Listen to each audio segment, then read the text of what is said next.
This is Delhi. Please stand by for our next broadcast. This is Akashwani.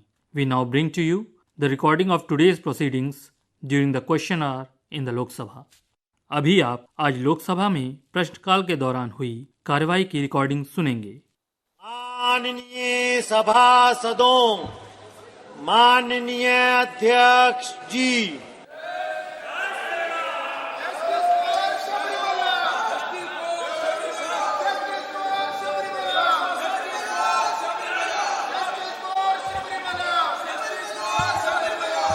Question number 121 Chaudhary महबूब अली केसर। प्रश्न संख्या 121। क्या कृषि और किसान कल्याण मंत्री यह बताने की कृपा करेंगे कि क कृषि और संबद्ध क्षेत्रों में किसानों के कौशल विकास को बढ़ावा देने के लिए सरकार द्वारा कार्यान्वित की जा रही योजनाओं का ब्यौरा क्या है? ख विगत 3 वर्षों में प्रत्येक वर्ष और वर्तमान वर्ष के दौरान उक्त योजनाओं के अंतर्गत कितनी धनराशि निर्धारित और खर्च की गई है? और ग किसानों की क्षमता निर्माण को बढ़ाने के लिए सरकार द्वारा प्रस्तावित पहलों का ब्यौरा क्या है? शोभा करंदलाजे, कृषि एवं किसान कल्याण राज्य मंत्री। उत्तर सभापति पर रखते हैं। अध्यक्ष महोदय, धन्यवाद आपका कि आपने मौका दिया। वैसे तो माननीय मंत्री जी का जवाब जो है काफ़ी विस्तारित और कॉम्प्रिहेंसिव है सर, लेकिन मैं आपके माध्यम से माननीय मंत्री जी का ध्यान अपने खगड़िया संसदीय क्षेत्र के 2 विधानसभा हसनपुर और अलौली की तरफ ले जाना चाहता हूं, जहां गन्ना का खेती बहुत ही विस्तार तौर पर होता है, व्यापक रूप से होता है। हसनपुर में एक चीनी मिल भी है। इसके अलावा सर परबत्ता में केला का खेती जो है वो बड़े पैमाने पर होता है, और मक्का तो हमारे सिमरी, बख्तियारपुर, बिलदौर, खगड़िया, अलौली, परबत्ता, हसनपुर सब जगह होता है सर। तो मेरा आपके माध्यम से माननीय मंत्री जी से ये जानकारी लेनी है कि इन तीनों फसलों के विस्तार के लिए, इनके स्किल डेवलपमेंट के लिए, इनके कैपेसिटी डेवलपमेंट के लिए सर माननीय मंत्री जी, वैसे तो उन्होंने जवाब में आत्मा और केवीके का जिक्र किया है, लेकिन इसके अलावा भी और कोई स्कीम सरकार का है कि नहीं, ताकि किसानों को इसका भरपूर फायदा मिल सके? माननीय अध्यक्ष, देश में किसानों का उत्पादन और उत्पादकता बढ़ाने के लिए लगातार हमारे सरकार का प्रयास है। हमारे प्रधानमंत्री जी का नेतृत्व में किसानों का कौशल वृद्धि करने के लिए अलग अलग कार्यक्रम हम जारी किए हैं सर। इसी में केवीके के तहत, राज्यों का कृषि यूनिवर्सिटी के तहत, आत्मा योजना के तहत और कौशल विकास विभाग के तहत हम किसानों को ट्रेनिंग दे रहे हैं। अभी तक 3 साल में सदस्य ने प्रश्न पूछा है, 3 साल में क्या हुआ है? 3 साल में हम 4 करोड़ 48 लाख किसानों को अलग अलग विभाग में हम ट्रेनिंग दे चुके हैं सर। एंड हमारा नियम हैदराबाद यूनिवर्सिटी है, ट्रेनिंग सेंटर है, ICAR है, ऐसे सारे विभाग में हम ट्रेनिंग दे रही है। एंड अभी स्किल डेवलपमेंट कौशल विकास विभाग से 200 घंटा का 200 घंटा का ट्रेनिंग किसानों को हम दे रहे हैं। एंड कौशल विकास विभाग से 7 दिन का एक ट्रेनिंग है, वो भी चालू है। इसी में फील्ड विजिट है, इसी में मशरूम कैसे उगाना, इसी में मधुमक्खी कैसे करना, फिशिंग एंड बागवानी क्षेत्र का ट्रेनिंग भी इसी में दे रही है। अभी देश में भारत विकास संकल्प यात्रा का एक यात्रा चल रही है सर। इसी में ड्रोन का प्रदर्शन हो रही है। हर ग्राम पंचायत में बहुत आकर्षक केंद्र है वो ड्रोन का प्रदर्शन। हमारे प्रधानमंत्री जी ने अगस्त 15 को लाल किले से बोले थे हम महिला को ड्रोन का ट्रेनिंग देंगे। एंड अभी हम नमो ड्रोन दीदी नाम से ये ट्रेनिंग देने का काम अभी शुरू किया है सर। इसी में 15,000 महिलाओं को ट्रेनिंग देंगे एंड उसके साथ एक असिस्टेंट भी रहेगी। लाइक 30,000 महिला को हम ड्रोन का ट्रेनिंग देंगे। इसको महिला इस्तेमाल करने वाले हैं सर। ऐसे सभी जगह में सभी किसानों का आय कैसे बढ़ाए, उसका उत्पादकों को मार्केट तक हम कैसे लेके जाए, ये सब ट्रेनिंग दे रहे सर। माननीय सदस्य जी ने पूछा उसका खजारिया क्षेत्र में मैज, शुगर केन, गन्ने और इसका खेती हो रही है। उसका क्षेत्र में भी हम कौशल विभाग मंत्रालय से कृषि संपदा योजना के तहत हम ट्रेनिंग दे चुकी है। इसी में पूरा बिहार में 6,49,228 किसानों का ट्रेनिंग हो चुकी है। इसी में सर्टिफाइड है 5,10,723 किसानों को हम सर्टिफाइड किया है। खजारिया अकेला एक क्षेत्र में 14,439 किसानों को ट्रेनिंग दे चुकी है एंड 11,921 किसानों को हम सर्टिफिकेशन दिया है सर। केवीके के तहत भी खजारिया क्षेत्र में 4,927 किसानों का हम ट्रेनिंग दे चुकी है। आत्मा के तहत 2,811 लोगों के लिए हम ट्रेनिंग दे चुके हैं। इसके कारण हर साल मैज और गन्ने का उत्पादन और उत्पादकता बढ़ रही है सर। मुझे लग रही है तो उसका क्षेत्र में प्रोडक्शन मैज का 2020-21 में 26.69 लाख टन प्रोडक्शन था। अभी वो बढ़कर 2022-2023 में 43.80 लाख टन हो गई सर। मैज का यील्ड भी बढ़ गई है। पहले वो 2009 kg पर हेक्टेयर था, अभी वो बढ़कर 5,054 kg पर हेक्टेयर हो गए सर।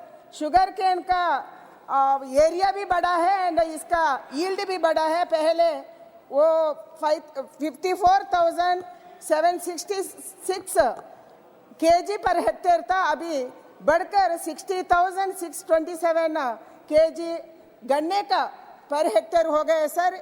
इसीलिए उत्पादकता और उत्पादन लगातार बढ़ रही है। खजारिया क्षेत्र में भी बढ़ रही है। Honourable member supplementary. माननीय मंत्री जी को हम धन्यवाद देना चाहते हैं कि जो फिगर्स उन्होंने बताया वो बिल्कुल सही है। लेकिन सर मेज़ के बारे में, मक्का जो है वो एशिया का हब है खगड़िया, और आसपास के ज़िले भी जैसे नौकचिया हो गया, सहरसा हो गया, बेगूसराय हो गया, इन तमाम एरियाज़ में वो हब है और सबसे क्वालिटी वाइज, क्वांटिटी वाइज सबसे ज़्यादा प्रोडक्शन पर हेक्टेयर वहीं से खगड़िया से आता है। ख़ास करके उसके बारे में और केला के प्रोडक्शन के बारे में और सर गन्ना के बारे में तो मंत्री जी ने बताया। तो मेन हम लोग का सर थ्रस्ट है मक्का के बारे में। उससे आधारित वहाँ पर एक food processing mega food park भी लगा था, लेकिन किसी कारण से वो अभी चालू नहीं हुआ। 2-3 उसमें सिर्फ फैक्ट्री है। तो उसके दिशा में क्योंकि रोज़ आधुनिक नए टेक्नोलॉजीज़ आते हैं, तो ख़ास करके मक्का और केला और गन्ना के सिलसिले में माननीय मंत्री जी का कोई स्कीम है डेवलपमेंट का कि इन तीनों चीज़ को बढ़ावा दे सकें ताकि वहाँ के किसानों को भरपूर फ़ायदा मिल सके। माननीय अध्यक्ष जी, अभी मई से एथनॉल लेने का उसको भी हम बढ़ावा दिया है। ऐसे ही मिशन कौशल विकास विभाग से फूड प्रोसेसिंग का ट्रेनिंग भी हम दे रही है। ऐसे ही फूड प्रोसेसिंग इंडस्ट्री से हम ट्रेनिंग दे रहे हैं सर। फूड प्रोसेसिंग कैसे करें, उसको विश्व का मार्केट तक कैसे लेके जाए, ऐसा ट्रेनिंग दे रही है हम।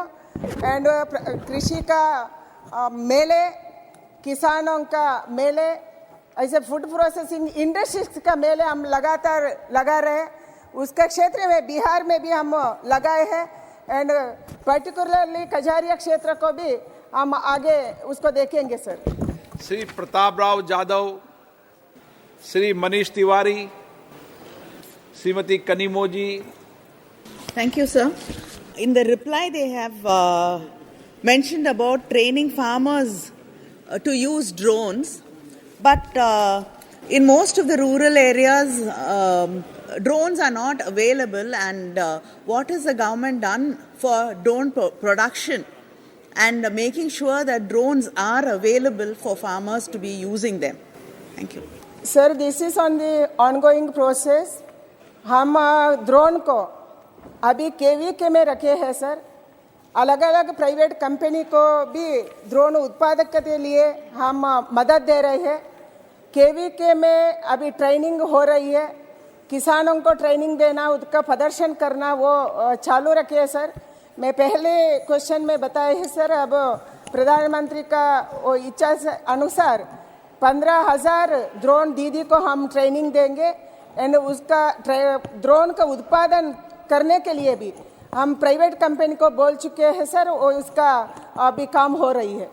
क्वेश्चन नंबर 122 श्री कृपाल बालाजी तुमाने। प्रश्न संख्या 122। क्या ग्रामीण विकास मंत्री यह बताने की कृपा करेंगे कि क प्रधानमंत्री आवास योजना ग्रामीण PMAYG के अंतर्गत क्या प्रगति हुई है? ख क्या सरकार का इसके अगले चरण के अंतर्गत कार्य शुरू करने का कोई प्रस्ताव है? ग यदि हाँ तो तत्संबंधी ब्यौरा क्या है? और महाराष्ट्र के रामटेक नागपुर जिले और उत्तर प्रदेश के श्रावस्ती संसदीय निर्वाचन क्षेत्र सहित महाराष्ट्र और उत्तर प्रदेश के सभी गांवों में कार्य कब तक शुरू होने की संभावना है? यदि नहीं तो इसके क्या कारण हैं? घ क्या उक्त योजना के अंतर्गत उक्त रामटेक नागपुर जिला और श्रावस्ती संसदीय निर्वाचन क्षेत्र सहित महाराष्ट्र और उत्तर प्रदेश के गांवों के नामों को अंतिम रूप दिया गया है? यदि हाँ तो तत्संबंधी ब्यौरा क्या है? और यदि नहीं तो इसके क्या कारण हैं? और अंगा आगामी 3 वर्षों के दौरान अगले चरण में महाराष्ट्र के रामटेक नागपुर जिले के साथ साथ उत्तर प्रदेश के श्रावस्ती संसदीय निर्वाचन क्षेत्र सहित सभी जिलों में कितने घरों का कब तक आवंटन किए जाने की संभावना है? माननीय मंत्री जी। साध्वी निरंजन ज्योति, ग्रामीण राज्य मंत्री। माननीय सदस्य महोदय, प्रधानमंत्री आवास योजना ये हमारे देश के यशस्वी प्रधानमंत्री आदरणीय मोदी साहब के नेतृत्व में इस देश में चालू की गई और 2016 में चालू होने के बाद गांव-गांव के लोगों को जो झुग्गियों में रहते थे उनको इसका बड़ा सहारा हुआ और उन्होंने अपने पक्के मकान आज बनवाए हैं। इसमें लेकिन एक जो बातें होती शहरी और ग्रामीण के मामले में हमारे यहाँ पे थोड़ा सा भेदभाव दिखाई देता है। शहरी वालों के लिए हमारी सरकार की ओर से 2.5 लाख रुपए दिए जाते हैं और ग्रामीण वालों के लिए 1.4 लाख दिए जाते हैं। इससे कि जैसा हम देखते हैं ग्रामीण में सुविधाएं नहीं होती है, दूसरे गांव से तीसरे गांव से या शहर में जाके हमें वो सामान खरीदना पड़ता है, लेकिन शहर में सारी उपलब्धता उसी जगह होने के बावजूद भी वहाँ पर ज़्यादा पैसा दिया जाता है। मैं आपके माध्यम से मंत्री जी से पूछना चाहता हूँ कि क्या ग्रामीण का जो निधि देते हैं वो फंड शहरी के बराबर करने का हमारा कोई मानस है क्या, या हम जल्दी करने जा रहे हैं? माननीय अध्यक्ष महोदय, ये प्रश्न सीधे आवास प्लस से जुड़ा हुआ है कि हम आवास आगे बढ़ाने के लिए सोच रहे हैं कि नहीं सोच रहे हैं। शहरी आवास योजना और ग्रामीण आवास दोनों में अंतर है, फिर भी मैं आवास 2016 के बाद देश के यशस्वी प्रधानमंत्री जी ने उन बेघरों को जिनके छत नहीं थी उनको आवास देने का काम किया।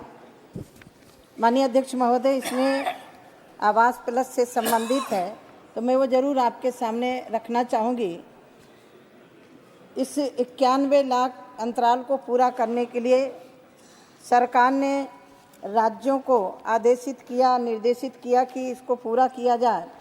समापन सीमा को 4 बार बढ़ाया गया। 2002, 2018, 2000 सितंबर को 18, 2000 नवंबर तक को बढ़ाया गया, जिसमें आवास प्लस की सूची आई उसको 3 करोड़ के 90 लाख के लगभग उसमें हमें भरना था पंजीकरण परिवारों को, जिसमें आवंटित लाख शेष बचे थे 91 लाख मकान, उनको आवंटित करना था।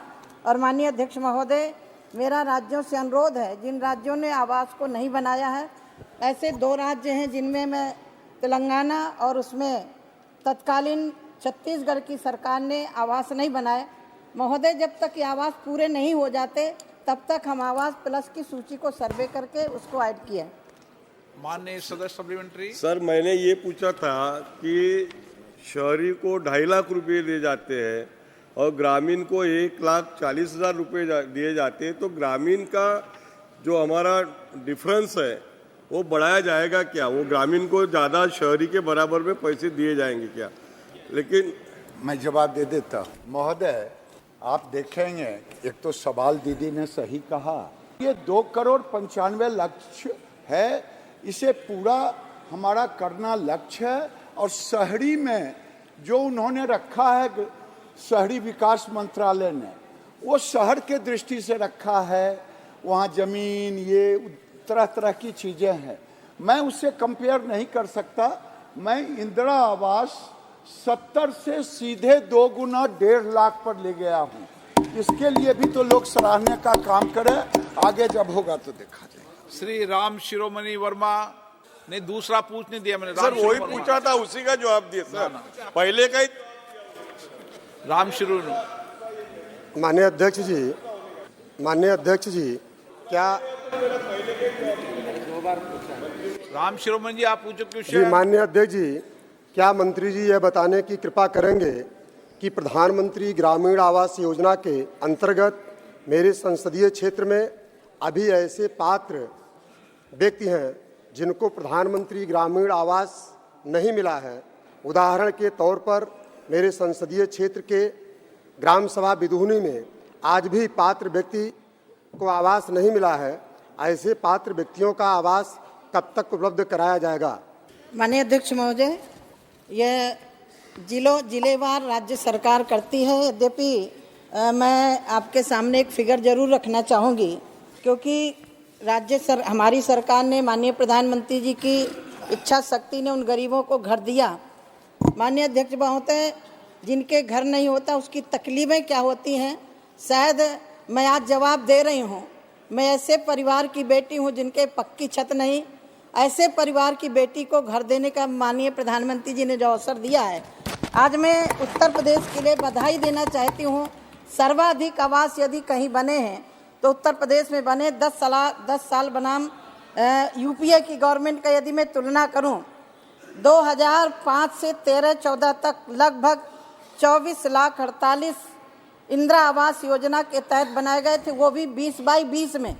हमारी सरकार ने 20/25 कर दिया है जमीन के लिए। महोदय, मैं आज बताना चाहूँगी, माननीय प्रधानमंत्री जी की इच्छा शक्ति, जो माननीय प्रधानमंत्री जी ने कहा था मेरी सरकार गांव गरीब के लिए समर्पित है। 2014 के बाद से उत्तर प्रदेश में लगभग 43 लाख आवास बनाए गए, जिसमें लगभग 9,19,000 इंदिरा आवास भी हमने पूरा किए हैं। तो उत्तर प्रदेश में बहुत तेज गति से आवास बन रहे हैं। जिले के लिए पूछा है माननीय सदस्य ने, गांव के लेवल पर मैं उनको जरूर जवाब दूंगी। Shri Mahesh Sahu. Honorable Speaker, sir, just I want to know from the Honorable Minister through you, sir, what was the original target as per the survey reports from the different collection from different states of different states, but what was the target? What was the target and what was the letter recommended by our Honorable Chief Minister Naveen Patnaik? What was the target when there was the ratio 40-60? What is the problem of to provide and allot the PMI in favor of the state which was recommended by the state of Orissa? माननीय अध्यक्ष महोदय, मैं उसका उत्तर पहले दे चुकी हूँ। आवास plus जो सर्वे हुआ है उड़ीसा के लिए खास तौर पर के 2 बार हमारी साइट खोली गई जहाँ समुद्री तूफान के कारण प्रभावित हुए थे। मैं सदन के माध्यम से राज्यों से एक अनुरोध जरूर करना चाहूँगी। कई राज्यों में प्रधानमंत्री आवास के बजाय कहीं बंगलो आवास, कहीं किसी के नाम से जारी किया गया, ये प्रधानमंत्री आवास से परहेज नहीं होना चाहिए। जुगल किशोर शर्मा जी, जुगल किशोर जी। धन्यवाद महोदय। प्रधानमंत्री आवास योजना के माध्यम से ऐसा पहली बार इतिहास में हुआ है कि किसी प्रधानमंत्री जी ने देश के हर एक नागरिक को रहने के लिए अपना घर हो, अपनी छत हो, तेजी के साथ जो है वो काम किया है और इसमें कामयाबी भी प्राप्त हुई है। महोदय, मैं मंत्री महोदय जी से पूछना चाहता हूं कि आपने PMAY प्लस के माध्यम से एक दो बार राज्यों को छूट दी है, लेकिन उसके बावजूद भी राज्यों की कमजोरी की वजह से आज भी कुछ ऐसे देश के नागरिक हैं जो कि इस PMAY प्लस के माध्यम से भी उनको घर नहीं मिल पाया है, वो लिस्ट से छूट गए हैं। मैं इतनी प्रार्थना करना चाहता हूं कि क्या कोई ऐसी योजना है कि प्रधानमंत्री आवास योजना प्लस की साइट को खोलकर अगले चरण के अंतर्गत कार्य शुरू करने की कोई योजना है, ताकि जो रहे हुए नागरिक जिनको आज भी घर नहीं मिला है उनको घर मिल सके। बहुत बहुत धन्यवाद। माननीय अध्यक्ष महोदय, मैं जम्मू कश्मीर के सांसद हैं। मुझे लग रहा है 37 हटने के बाद सर्वाधिक प्रधानमंत्री आवास उस क्षेत्र में बने हुए हैं। नहीं, पहले ये आवास भी नहीं बन रहे थे। अभी जो हमारा 295 लाख का लक्ष्य है, अभी वो पूरा नहीं हुआ। जिस दिन पूरा होगा आगे सोचा जाएगा। Question number 1 to 3 Shri Pratap Rao Patil. प्रश्न संख्या 123। क्या सहकारिता मंत्री यह बताने की कृपा करेंगे कि क प्राथमिक कृषि सहकारी ऋण समितियों PACS को आर्थिक रूप से सुदृढ़ बनाने के लिए सरकार द्वारा क्या कदम उठाए गए हैं? ख बिहार सहित देश में PACS को सामान्य सेवा केंद्रों CSC के रूप में शामिल किए जाने की वर्तमान स्थिति क्या है? ग क्या सरकार ने PACS को शामिल करते हुए विकेंद्रीकृत अनाज भंडारण कार्यक्रम को अनुमोदित किया है? घ यदि हाँ तो तत्संबंधी ब्यौरा क्या है, और यदि नहीं तो इसके क्या कारण हैं? और अंगा मंत्रालय द्वारा निर्धारित योजनाओं के लिए राजस्थान राज्य को कुल कितनी धनराशि आवंटित की गई है? BL वर्मा, सहकारिता राज्य मंत्री।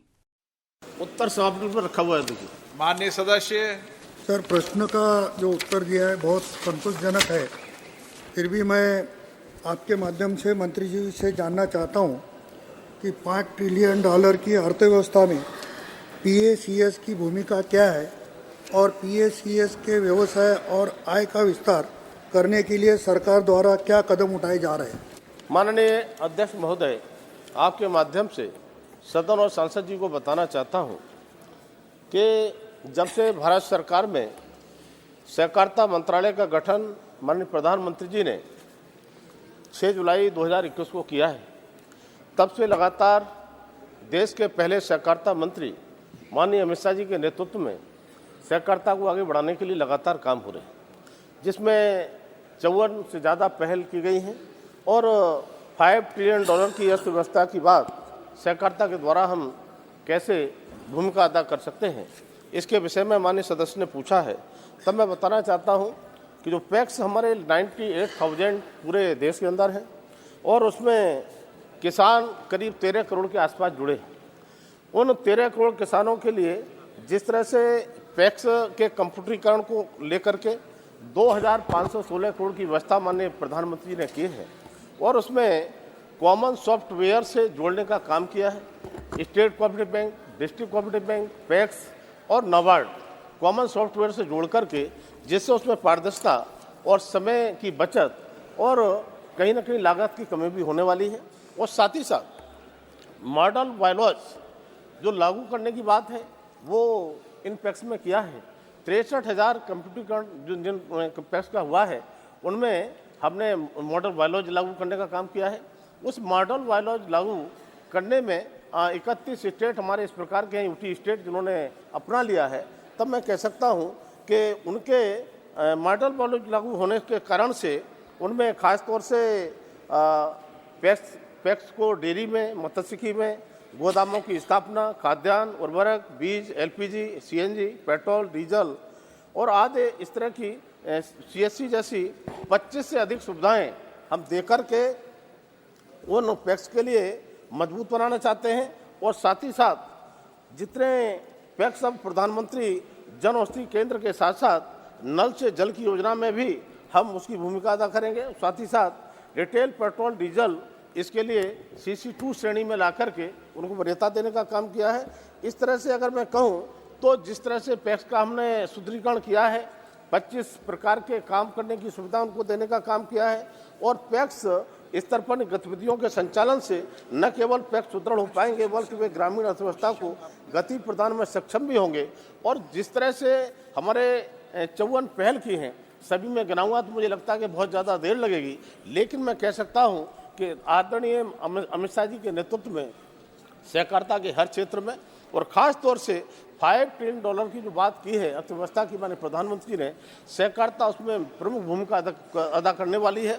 साथ ही साथ स्वरोजगार के अवसर पैदा करने से लेकर के आज सहकारिता के क्षेत्र में बड़े बड़े ब्रांड, हमारे इफ्को को ले लीजिए, कर्बको को ले लीजिए, अमूल को ले लीजिए, जहाँ बड़े बड़े ब्रांड हैं, वहीं पर एक छोटा सा एक पापड़ का काम करने के लिए एक किसी महिला ने कुछ महिलाओं को साथ में लेकर के काम शुरू किया। आज वो पापड़ लिज्जत पापड़ के नाम से प्रसिद्ध है। माने कि हम छोटे से लेकर बड़ा कोई भी काम कर सकते हैं और आज 2000 के आसपास का उसका भी हमारा प्रोडक्ट है। तब मैं कह सकता हूं कि इफ्को जैसा, जिसमें लगभग 36,000 मेंबर हैं और 72,000 करोड़ का टर्नओवर है, उसी प्रकार से हमारा अमूल है। अमूल भी लगातार 36 लाख महिलाओं के साथ में जो दूध का उत्पादन करती हैं, हमने उनको लगभग 60,000 से ऊपर करोड़ का उनको जो है लाभांश देकर के वितरित करने का काम किया है। माननीय सदस्य को मैं कहना चाहता हूं कि निश्चित रूप से $5 ट्रिलियन की अर्थव्यवस्था में सहकारिता की विशेष भूमिका होगी और हम इसको निरंतर आगे बढ़ाते रहेंगे। Honourable member. धन्यवाद मंत्री जी। मैं आपसे पूछना चाहता हूं आपके माध्यम से, PACS को मजबूत करने के लिए नए युग की प्रौद्योगिकियों का अधिक से अधिक लाभ उठाने के विचार कर रही है क्या? यदि हाँ तो इस प्रक्रिया में स्टार्टअप्स की भूमिका क्या है, इसका विवरण बताएं। ये मैंने अभी आपसे कहा माननीय सांसद जी को कि जिस तरह से नई प्रौद्योगिकी के लिए हमने कंप्यूटरीकरण करने का काम किया है, हमने कॉमन सॉफ्टवेयर से जोड़ करके इसको और ख़ासतौर से मॉडल वॉलेज उसमें आ जाता है और उसके द्वारा जिस तरह से हम काम कर रहे हैं और इससे भारत सरकार की जो मौजूदा योजनाएं हैं NPDD, DIF, DIDF, PMMSY, FIDF आज जैसे पैक्स स्तर पर केंद्रीकृत करके विभिन्न अवसंरचनाओं के आधुनिकीकरण का भी प्रावधान हमने किया है, जिनके तहत आधुनिक तकनीकी का उपयोग करते हुए नई कूलिंग चेंबर, हेचरी इत्यादि स्थापित कर सकेंगे। ये सभी पहल पैक्स को व्यवसाय के नए अवसर प्रदान भी करेंगे और स्वयं ही स्टार्टअप के रूप में काम करने में सक्षम होंगे। श्रीमती क्वीन ओझा। सबसे पहले मैं हमारे आदरणीय प्रधानमंत्री श्री नरेंद्र मोदी जी का धन्यवाद करना चाहती हूँ, क्योंकि उन्होंने किसानों के उत्पादन बढ़ाना और उत्पादित सामग्रियों का मुक्त बाजार देने की व्यवस्था की, जिसके कारण किसान आर्थिक रूप से समृद्ध हुए वो उनके आत्मसम्मान मिले। मैं मंत्री जी का भी आभार व्यक्त करती हूँ, क्योंकि उन्होंने मुझे विस्तृत जवाब दिया है। लेकिन मुझे पूछना है कि PACS द्वारा आसाम के इंटीरियर गांवों तक बैंकिंग सुविधा पहुंचाने के लिए क्या उपाय किया है? माननीय सांसद महोदय को मैं बताना चाहता हूं, आसाम क्षेत्र का मैं पूरा विवरण आपको अभी भी बता दूंगा और साथ ही साथ जिस तरह से हमने पूरे देश के लिए कंप्यूटरीकरण करने से लेकर के मॉडल वॉलेज की बात हमने की है और साथ ही साथ मैं कहूँगा इससे पैक्स के लिए दूरस्थ ग्रामीण क्षेत्रों में ऋण की सुविधाएं सुगमता से उपलब्ध कराने के साथ साथ आपके आसाम राज्य में 583 क्रियाशील पैक्स का हमने कंप्यूटरीकरण किया है और जिसमें 374 पैक्स में ERP ट्रायल रन भी हो चुका है। और जहाँ तक आसाम के लिए हमने क्या क्या जो है विशेष रूप से किया है, तो पैक्स के लिए हमने मॉडल उपनियम में 1884 पैक्स जिसके मॉडल वायलॉज अपना लिए गए हैं, 787 पैक्स का कंप्यूटरीकरण किया है हमने 583 का, जिसमें 314 का ट्रायल रन जारी हो चुका है और जिसमें हमने नई पैक्स डेयरी और मत्स्य की जो बनाने का काम किया है। इसमें हमारी अनाच्छादित पंचायतें 620 थी, इसमें नई गठित पैक्स मत्स्य हमने 93 हमने करने का काम किया है। पैक्स द्वारा रिटेल पेट्रोल डीजल में 57 पैक्स द्वारा आवेदन हमारे पास में आसाम से आए हैं। उसी तरह से सहकारिता क्षेत्र में विश्व की सबसे बड़ी अन्न भंडारण योजना जो हमारी चल रही है, इसमें पायलट प्रोजेक्ट हेतु कुल 155 पैक्स चिन्हित किए गए हैं, जिसमें कामरूप जिले के पूर्व बांगेश्वर MS लिमिटेड पैक्स ने इस पर हमारे लिए आवेदन किया है। उसका काम प्रगति पर चल रहा है। LPG वितरक के लिए हमने विज्ञापन आसाम में जारी किया है। जन औषधि केंद्र के लिए मैं बात कहूं तो आवेदन हमको 193 हमको पैक्स में मिले हैं, जिसका अनुमोदन 111 में मिल गया है और ड्रग लाइसेंस भी 4 में मिले हैं। PM किसान समृद्धि केंद्र, इसमें भी 1884 हमारे पैक्स वहाँ पर कुल मिला के हैं, लेकिन अभी इसमें कोई प्रगति नहीं हुई है। आगे हम प्रयास कर रहे हैं और साथ ही साथ पैक्स द्वारा कॉमन जो सेवा केंद्र हैं उसमें 517 हमको वहाँ पर CSC में काम चालू हो गया है और ट्रांजैक्शन की राशि भी 22 लाख रुपए उस CSC केंद्र से आई है। और इसी प्रकार से अन्य भी आसाम में हमारी गतिविधियां जारी हैं और हम निश्चित रूप से जो मांगेंगे हम और भी विस्तार से आपको दे सकेंगे। श्री बेनी बैनन, मंत्री जी शॉर्ट में जवाब दो आप। Thank you, Speaker, sir. Sir, thank you, Speaker, sir. Sir, primary cooperative society, often referred to the backyard bank, has historically served as the economic backbone of the poor people in society. But recent years have been challenging for this society, especially in Kerala, where instances of financial fraud involving prominent political figures extremely geo-paradise depositors, leading to desperate action like suicide attempts. Earlier, if primary cooperative society faced such crisis, the district cooperative bank had the provision to provide an overdraft. However, the district cooperative banks have ceased to operate in Kerala due to the amalgamation with the Kerala State Cooperative Bank. This has become impossible.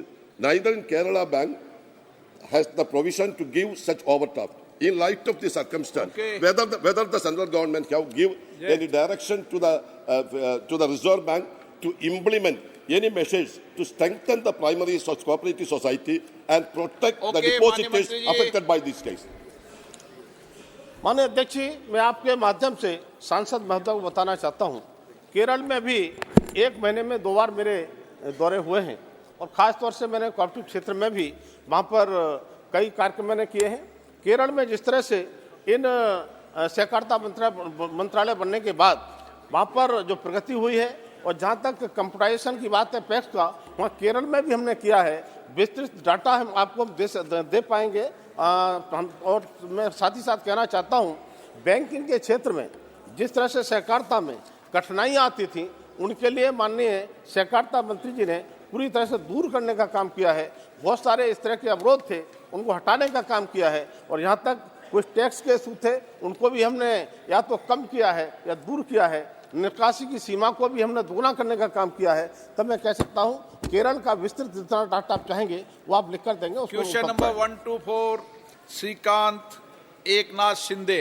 प्रश्न संख्या 124, क्या कृषि और किसान कल्याण मंत्री यह बताने की कृपा करेंगे कि क सरकार द्वारा कृषि में संस्थागत ऋण तक पहुंच बढ़ाए जाने के तौर तरीकों का ब्यौरा क्या है? ख विगत वर्षों में किसानों को संवितरित संस्थागत ऋण का ब्यौरा क्या है और कितने किसान क्रेडिट कार्ड KCC आवेदन अनुमोदित किए गए हैं और संस्वीकृत तदनुरूपी ऋण राशि कितनी है? ग सरकार ने देश में किसानों की आय में वृद्धि के मुद्दे का किस प्रकार समाधान किया है? घ क्या इन पहलों के कार्यान्वयन के फलस्वरूप गैर कृषि रोजगार अवसरों की तलाश में गांव से शहर की ओर पलायन में कमी आई है और यदि हाँ तो तत्संबंधी ब्यौरा क्या है?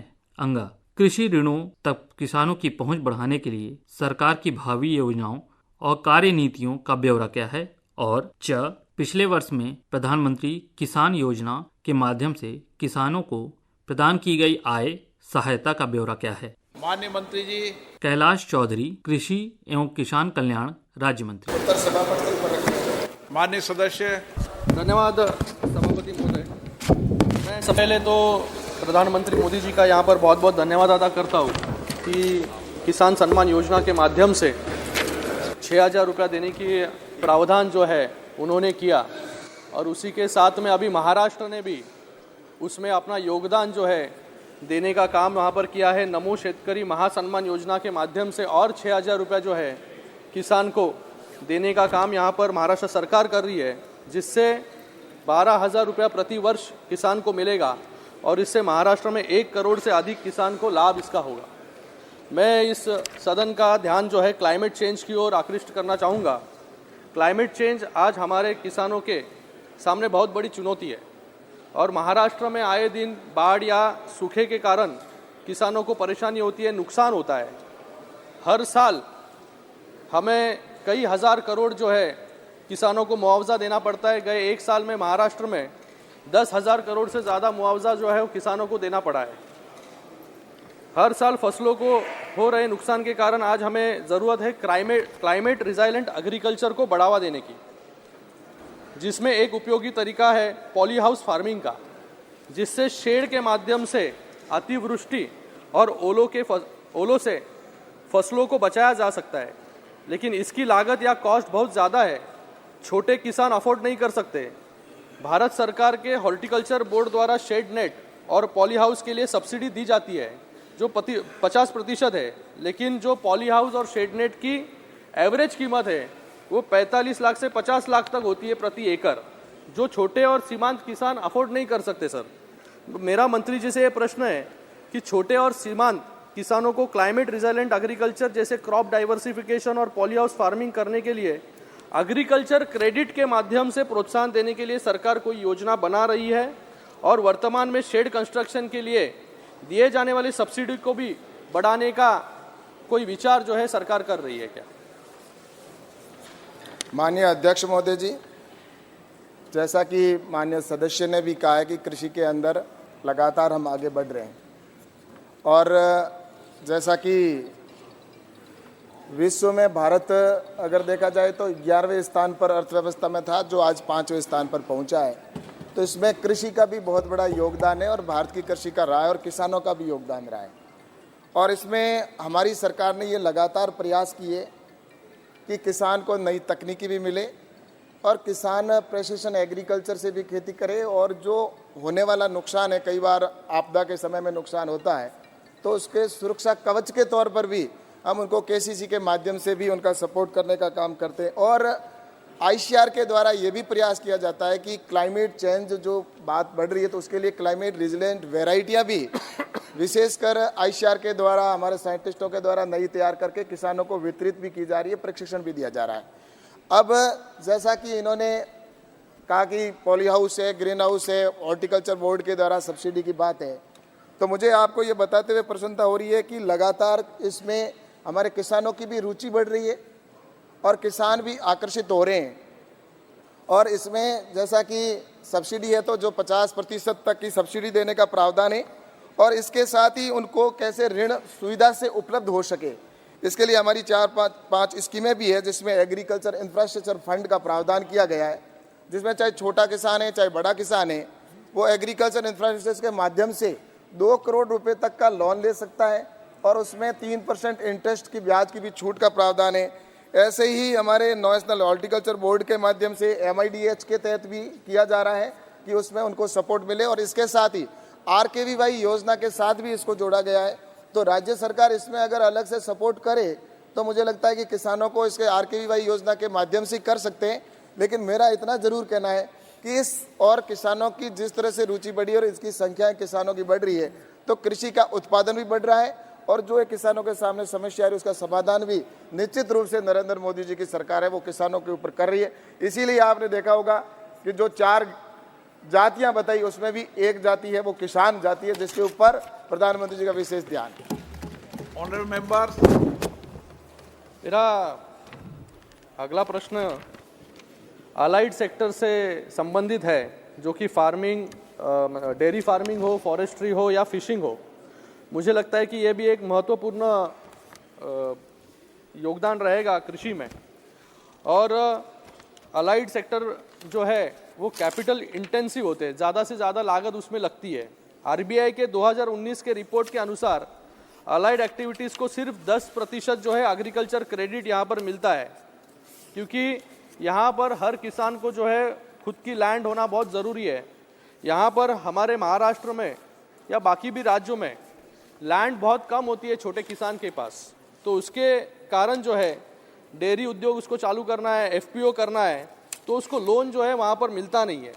एफपीओ बनाने के बाद भी जो है वहाँ पर एग्रीकल्चर क्रेडिट से जो है किसान जो है वंचित रह जाते हैं। और ये एफपीओ का ज़्यादा से ज़्यादा सैचुरेशन जो है नीचे के स्तर पर होने के लिए भी प्रयास जो है सरकार को करना बहुत ज़रूरी है। मुझे लगता है कि इसके अंदर सिंगल विंडो क्लियरेंस और ज़्यादा एग्रीकल्चर क्रेडिट जिस किसान के पास खुद की खेती नहीं है, खुद की लैंड नहीं है, तो उसके लिए भी जो है सरकार को प्रावधान यहाँ पर करना चाहिए और उसको जो है प्रायोरिटी सेक्टर लेंडिंग स्टेटस देने पर जो है। आवाज आ रही है आपको? चालू है माइक चालू है मेरा? चालू है। मंत्री जी से मेरा प्रश्न है, उनको सुनाई नहीं दे रहा है सर? हाँ बोलिए। मंत्री जी से मेरा प्रश्न है कि अलाइड सेक्टर्स जो है, डेयरी फार्मिंग हुआ, फॉरेस्ट्री हुआ या फिशिंग हुआ, ये भी बहुत महत्वपूर्ण योगदान जो है कृषि में रखते हैं। और ये अलाइड सेक्टर्स में फार्मिंग अगर करना है किसानों को तो बहुत ज़्यादा लागत जो है उसमें लगती है। आरबीआई के 2019 के रिपोर्ट के अनुसार अलाइड एक्टिविटीज़ को सिर्फ 10% जो है एग्रीकल्चर क्रेडिट जो है यहाँ पर मिला है, क्योंकि हर किसान को अपनी लैंड होना बहुत यहाँ पर ज़रूरी है और जिसके पास कम लैंड है उसको लोन यहाँ पर मिलता नहीं है।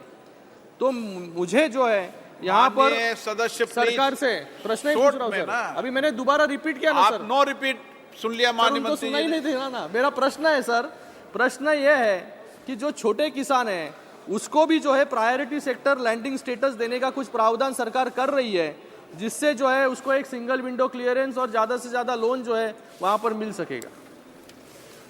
माननीय अध्यक्ष महोदय जी, जैसा माननीय सदस्य ने कहा है कि एलाइड सेक्टर के अंदर किसानों को सहायता मिले, तो सबसे पहले तो इसके लिए किसानों को ऋण देने के लिए एक अभी 19 सितंबर 2023 को हमने एक पोर्टल जारी किया है जो किसान ऋण पोर्टल है।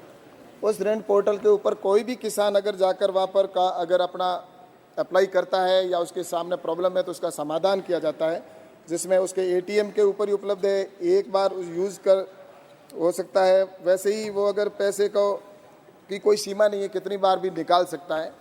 और इसके साथ ही उसमें मैं आपसे ये भी बताना चाहूँगा कि ये जो कृषि केसीसी है, किसानों को ऋण मिलने की बात है, एलाइड सेक्टर में बात की है, तो मैं इसमें ये मुझे बताते हुए खुशी हो रही है कि पहले ये किसानों को सिर्फ जो किसान खेती करता था उसी को किसान क्रेडिट कार्ड के माध्यम से केसीसी मिलती थी, लेकिन मुझे बताते हुए खुशी है कि अभी हमारी सरकार ने और प्रधानमंत्री नरेंद्र मोदी जी के नेतृत्व में जो हमारे फिशरमैन हैं, जो फिशरीज की करते हैं, उनको भी केसीसी दी जा रही है और उसके साथ ही पशुपालक है उनको भी केसीसी के माध्यम से ऋण देने का प्रावधान किया गया है।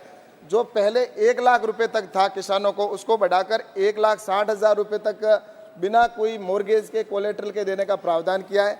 और उसी में जो फिशरीज के और जो डेयरी के ऊपर जो किसान है उन किसानों को 2 लाख रुपए तक का प्रावधान किया गया है, जिसका लाभ किसान लगातार ले रहा है। और मुझे लगता है ये किसानों के लिए जो एलाइड सेक्टर के अंदर किसान को ऋण देने के लिए बहुत बड़ा कदम है माननीय प्रधानमंत्री जी का।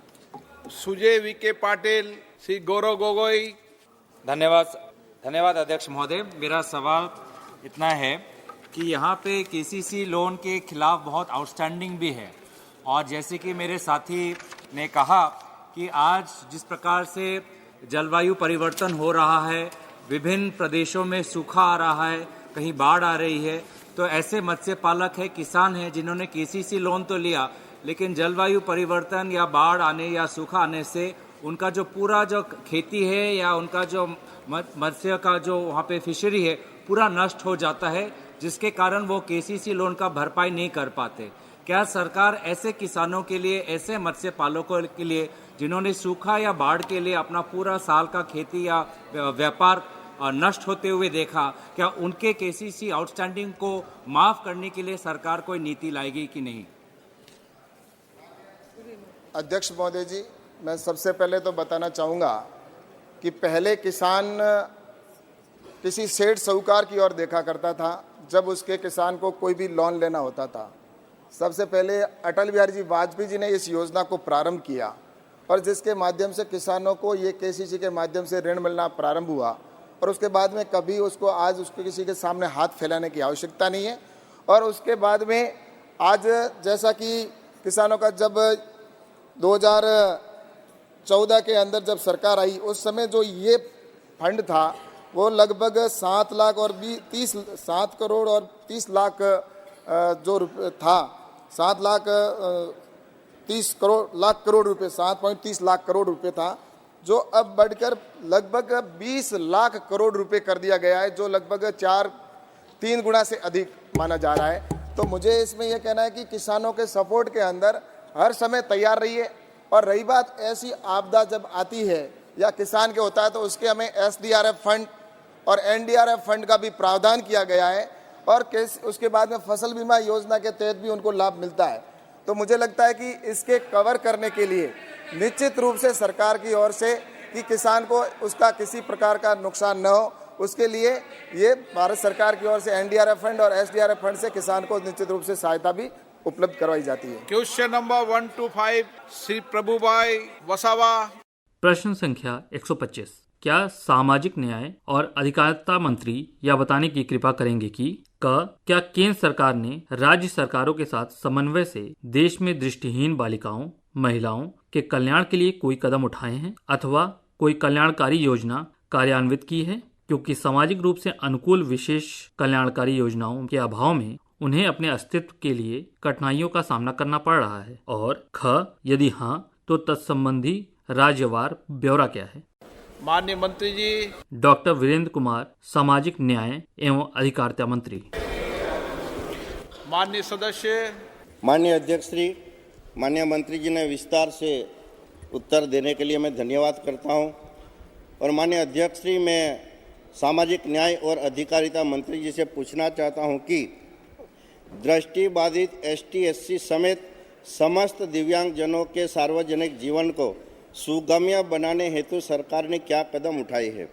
दूसरा, दृष्टिबाधित समेत समस्त दिव्यांगजनों के आर्थिक सशक्तिकरण और आत्मविश्वास को सरकार कैसे बढ़ावा दे रही है, और क्या भारत सरकार राज्य सरकारों से मिलकर यह सुनिश्चित करेंगे कि हर नेत्रहीन बालिका एवं महिलाओं को प्रत्यक्ष मुलाकात महिला पुलिस द्वारा की जाए, जिससे उनकी जातीय सुरक्षा एवं दुर्व्यवहार का अवलोकन हो सके। धन्यवाद।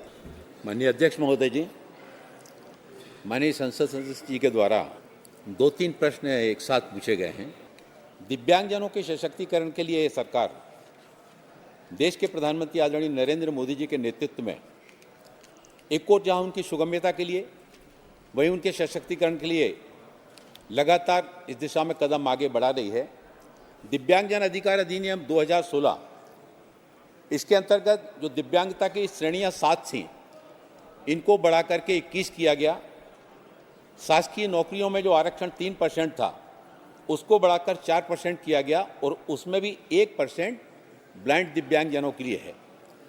माननीय अध्यक्ष महोदय जी, इसके साथ ही साथ सरकारी मान्यता प्राप्त स्कूलों में जो दिव्यांगजनों के लिए 3% आरक्षण था उसको बढ़ा करके 5% किया गया, और सुगम्य भारत अभियान, ताकि हमारे दृष्टिहीन हमारी बालिकाओं और महिलाओं सहित हमारे जितने भी दृष्टिबाधित और दिव्यांगजन हैं, इन दिव्यांगजनों को सुगम्य भारत अभियान के अंतर्गत सरकार के द्वारा जो प्रयास किए गए हैं उनमें 1671 भवनों की सुगम्यता लेखा परीक्षा पूरी की गई, और केंद्र सरकार के 1100 भवनों सहित 1771 सरकारी भवनों को पूरी तरह से सुगम्य बनाने की पहल की गई। हम परिवहन प्रणाली की अगर बात करें तो 35 अंतर्राष्ट्रीय हवाई अड्डों को सुगम्य बनाया गया, और 55 घरेलू हवाई अड्डों को सुगम्यता की विशेषताएं प्रदान की गई। 12 हवाई अड्डों पर एमओ लिफ्ट उपलब्ध कराई गई। 709 रेलवे स्टेशन पर उनको पूरी तरह से सुगम्य बनाया गया। पहले हम देखते हैं कि जब हमारा दिव्यांगजन स्टेशन जाता है तो वो स्मार्ट कैन लेकर जाता है। रेलवे स्टेशनों पर, ओवरब्रिज पर उनके लिए टाइल्स अलग से बीच में लगाए जाते हैं, ताकि उन टाइल्सों पर चलकर वो आसानी के साथ में अपने गंतव्य स्थान पर पहुंच सके, और उसको किसी तरह के बगैर किसी के सहारे के अपनी यात्रा को करने में किसी तरह की असुविधा का सामना ना करना पड़े। ट्रेनों में हम देखते हैं कि हमारे दिव्यांगजनों के लिए अलग से बोगियां लगाई गई हैं। आधी बोगी उनके लिए रहती है जो दिव्यांगजनों के लिए आरक्षित रहती है। 42,348 बसों को आंशिक रूप से सुगम्य बनाया गया और 8,695 बसों को पूरी तरह से सुगम्य बनाया गया है। सूचना और संचार प्रौद्योगिकी की अगर बात की जाए तो लगभग 750 केंद्र सरकार और राज्य सरकार और केंद्र शासित प्रदेशों की वेबसाइटों को सुगम्य बनाया गया है। भारत सरकार दिव्यांगजनों के सशक्तिकरण के लिए काफ़ी सक्षमता के साथ में कदम आगे बढ़ा रही है। माननीय हमारे सांसद महोदय जी ने एक प्रश्न और उन्होंने पूछा, उसको बताने के पहले मैं बताना चाहता हूं कि दिव्यांगजनों के सशक्तिकरण के लिए और इनको स्किल ट्रेनिंग के साथ में भी जोड़ा जा रहा है। हमारे इंदौर के सांसद हैं शंकर लालवानी जी, मैं इंदौर गया था। मैं इंदौर में महेश दृष्टिहीन कल्याण संघ है, वहाँ पर 200 दृष्टिहीन बालिकाएं उस छात्रावास में रहती हैं और वहाँ से वो स्कूल जब जाती हैं तो एक दूसरे का हाथ पकड़ कर जाती हैं। उस छात्रावास में जब मैं गया, उनको शिक्षा के साथ साथ संगीत के साथ में भी उनको जोड़ा जा रहा है। और वो बेटियां जब उनका जो कार्यक्रम हुआ, मैं मन इतना भाव विभोर हो गया, इतने भाव विभोर होकर उन्होंने स्वागत गीत वहाँ पर गाया। उस महेश दृष्टिहीन कल्याण संघ से बेटियां आज शिक्षित होकर 4 स्थानों पर ऑपरेटर का काम, टेलीफोन ऑपरेटर का काम वो करने लगी। रोजगार के अवसर वहां से उपलब्ध कराए जा रहे हैं।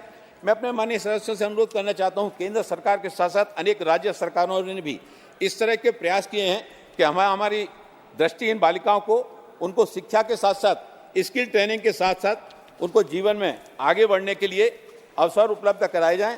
जहां तक हमारे माननीय सांसद महोदय जी ने कहा है कि महिलाओं के सशक्तिकरण के लिए, तो उसमें हमारे दिव्यांग हमारे साथियों सहित हमारी मातृशक्ति और हमारी दृष्टिहीन हमारी बालिकाओं को और महिलाओं को भी संरक्षण करने के लिए सरकार के द्वारा जो मिशन शक्ति प्रारंभ की गई है, उस मिशन शक्ति में बहुत सारी उसमें योजनाएं प्रारंभ की गई, जिसमें वन स्टॉप सेंटर, महिला हेल्पलाइन, बेटी बचाओ बेटी पढ़ाओ, नारी अदालतें, शक्ति सदन, कामकाजी महिलाओं के लिए सखी निवास और इसके साथ ही साथ उनको पालना शिशु गृह, यानी इस तरह से सरकार हमारे डिसेबल्ड हमारे जो बेटियां हैं, दृष्टिविहीन बेटियां हैं, उनके कल्याण के लिए और महिलाओं के कल्याण के लिए पूरी तरह से प्रतिबद्धता के साथ में कदम आगे बढ़ा रही है। माननीय सदस्य सप्लीमेंट्री श्रीमती पंडित कौर।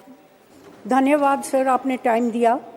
मैं आपके माध्यम से मंत्री जी की नोटिस में लेके आना चाहती हूँ कि मेरे लोकसभा क्षेत्र पटियाले में एक सोसाइटी है, सोसाइटी फॉर हैंडीकैप्ड। उन्होंने 3 स्कूल शुरू किए बहुत देर से और एक में 150 नेत्रहीन स्टूडेंट हैं।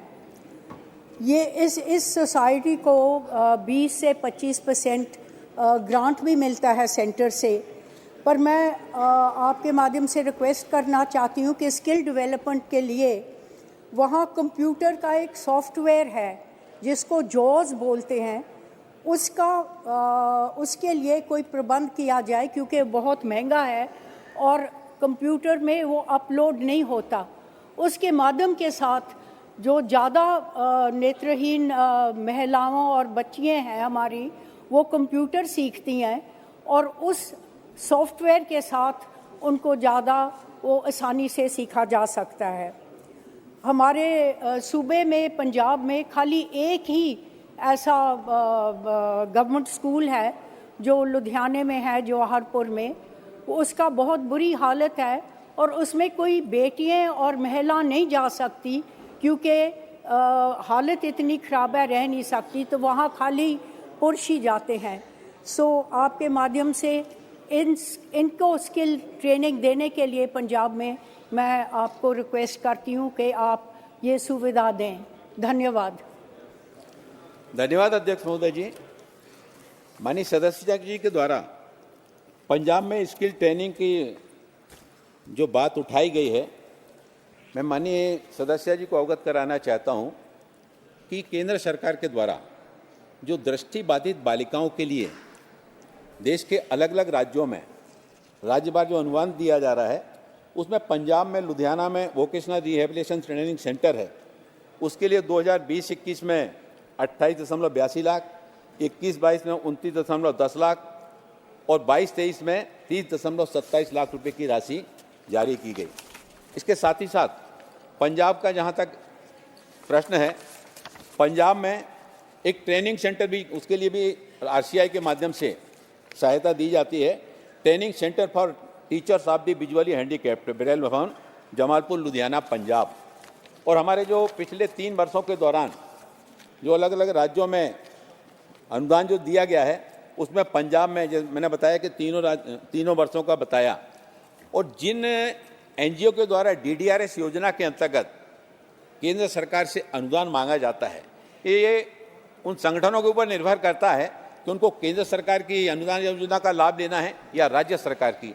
कुछ संगठनों को राज्य सरकार से अनुदान लेना उनके लिए हितकारी लगता है, तो वो राज्य सरकार से अनुदान लेते हैं। जिनको केंद्र सरकार से ज़्यादा लाभदायक लगता है, वो केंद्र सरकार के समक्ष रिक्वेस्ट करते हैं। तो हमारे पास जो जिन राज्यों से रिक्वेस्ट आती हैं, हम उनको परीक्षण करने के बाद अनुदान देते हैं। नंबर 126 सुनील कुमार मंडल। प्रश्न संख्या 126, क्या गृह मंत्री यह बताने की कृपा करेंगे कि क देश में कारागारों की वर्तमान स्थिति क्या है और ऐसे कारागारों की संख्या, उनके नाम और ब्यौरा क्या है जहां कैदियों की संख्या की दर 200% से अधिक। ख कारागारों की क्षमता, समस्त कैदियों की वर्तमान संख्या और कारागारों में कैदियों की संख्या की दर का राज्यवार और संघ राज्य क्षेत्रवार ब्यौरा क्या है। ग क्या सरकार ने कारागारों में कैदियों की भीड़भाड़ को कम करने के लिए कोई योजना बनाई है और यदि हाँ तो तत्संबंधी ब्यौरा क्या है। घ क्या कारागारों के आधुनिकीकरण के लिए राज्यों को निधियों का आवंटन रोक दिया गया है, यदि हाँ तो तत्संबंधी ब्यौरा क्या है और इसके राज्य संघ राज्य क्षेत्रवार कारण क्या है और इस संबंध में यदि कोई सुधारात्मक भावी पहल की जाने वाली है तो वह क्या है। और अंगा क्या सरकार का कारागारों की क्षमता बढ़ाने और अपराधियों के पुनर्वास के संबंध में कोई सुधार करने का विचार है और यदि हाँ तो तत्संबंधी ब्यौरा क्या है। माननीय मंत्री जी। अजय मिश्र टेनी, गृह राज्य मंत्री। कल पर उपलब्ध है। माननीय सदस्य। Thank you speaker sir for this opportunity. Due to lack of satisfactory answer of my question through you, I want to ask the respected minister that it is seen in various aspects that due to lack of judgment procedures, timely submission of charge sheet and inspection report, the number of prisoners is increasing day by day. Compare the present number of prisoners, the number of prisons is also less. Also, the number of judges are less, followed by their working days. This factor is also increasing the number of prisoners. So, is there any government plan or step in these regards? If not, the reasons thereof. माननीय मंत्री जी। भारतीय संविधान की अनुसूची 7 की सूची 2 की प्रविष्टि 4 में स्पष्ट रूप से कहा गया है कि जेल का प्रशासन प्रबंधन जेल और जेल में बंद व्यक्ति प्रदेश सरकार की पूर्ण रूप से जिम्मेदारी में आते हैं, परंतु चूंकि ये आपराधिक न्याय प्रणाली से जुड़ा हुआ विषय है, जेलों की बड़ी महत्वपूर्ण भूमिका होती है, उस कारण एनडीए की सरकार बनने के बाद प्रधानमंत्री जी ने गृह मंत्री जी के नेतृत्व में गृह मंत्रालय ने अनेक योजनाएं इस तरह की प्रारंभ की हैं जिसके माध्यम से जेलों में जो विचाराधीन कैदी हैं उनकी संख्या को कम किया जा सके।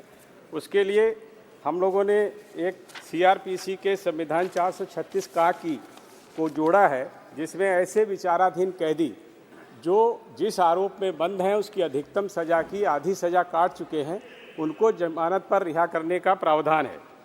दूसरा, प्ली बार्गेनिंग का जो ट्रायल शुरू होने से पहले सीआरपीसी की धारा 265 का से टा तक इसमें एक नया अध्याय 21 का जोड़ा गया है, जिसके माध्यम से ये व्यवस्था की गई है कि ट्रायल शुरू होने से पहले वादी और प्रतिवादी पक्ष अगर चाहें तो प्ली बार्गेनिंग के माध्यम से अपनी समस्याओं को हल कर सकते हैं। तीसरा, हमने 100 करोड़ रुपया राज्यों को ई सॉफ्टवेयर के लिए दिया है, जिनके माध्यम से जेलों में ई सॉफ्टवेयर की स्थापना की गई है और आईसीजेएस से भी हमने उसको जोड़ा है, जो एक ऐसा अंतर प्रचालनी सिस्टम है जो हमारे इन्वेस्टिगेशन, एफआईआर दर्ज होने, प्रोसिक्यूशन, एविडेंस कलेक्शन, कोर्ट और जेल के बीच में एक संबंध स्थापित करता है। और ई प्रोसिक्यूशन जेल में उपलब्ध कराने के लिए सरकार ने आर्थिक सहायता की है, लेकिन वो प्रदेशों को ही करना है, जिसके माध्यम से भी हम कैदियों की संख्या, ऐसे कैदियों की जो कई जुर्मों में जिनको सज़ा हुई है, उनकी सज़ा कब पूरी होने वाली है, कई लोग सज़ा पूरी हो जाती है तो उसकी गणना सही ढंग से नहीं कर पाते हैं, ऐसी सब चीज़ें उपलब्ध होंगी। जो वहाँ की हमारी ज़िले की कमेटी होगी, वो कमेटी में डीएम, एसपी, वहाँ का डिस्ट्रिक्ट जज और जेल का सुपरिंटेंडेंट शामिल होता है, वो उसको तय करते हैं। चौथी एक व्यवस्था हमने की है राज्य विधिक सेवा प्राधिकरण, जो जेल के अंदर ऐसे विचाराधीन कैदियों को कानूनी सलाह भी देते हैं। हम वहाँ पर जेल में विधिक क्लिनिक भी चला रहे हैं। इसका उत्तर बहुत विस्तार में है, लेकिन मैं इसको शार्ट में कर रहा हूँ। निःशुल्क कानूनी मदद भी देते हैं। समय हो गया है। जी जी, ठीक है। उसके बाद और भी कई अभी कानून नए आए हैं, उनसे भी मदद मिलेगी, जिसमें जेल की कैदियों की संख्या कम होगी। सप्लीमेंट्री। आपका modernisation of prison project, modernisation of prison project आपका 950 करोड़ रुपया आप दिए हैं। मॉडर्नाइजेशन ऑफ प्रिजन प्रोजेक्ट में वेस्ट बंगाल को हाउ मेनी फंड अप्रूव? ये हमने, जैसे अभी मैंने बताया कि जेलों का प्रबंधन, व्यवस्था, जेलों का निर्माण, ये प्रदेश सरकार का काम है, लेकिन हम उनको आधुनिकीकरण करने में, टेक्नोलॉजी उपलब्ध कराने में और दूसरी एडवाइस जारी करने में उनकी हम मदद करते हैं। पश्चिम बंगाल की सरकार को हम लोगों ने जो जेल मॉडर्नाइजेशन का हमारा है, हमने सभी प्रदेश सरकारों को दिया है। वेस्ट बंगाल को 10 करोड़ रुपया दिया गया है 2023-24 के बजट में। प्रश्नकाल समाप्त। अभी आप आज लोकसभा में प्रश्नकाल के दौरान हुई कार्रवाई की रिकॉर्डिंग सुन रहे थे। You are listening to the recordings of today's proceedings during the question hour in the Lok Sabha. This broadcast came to you from Delhi station of Akashvani.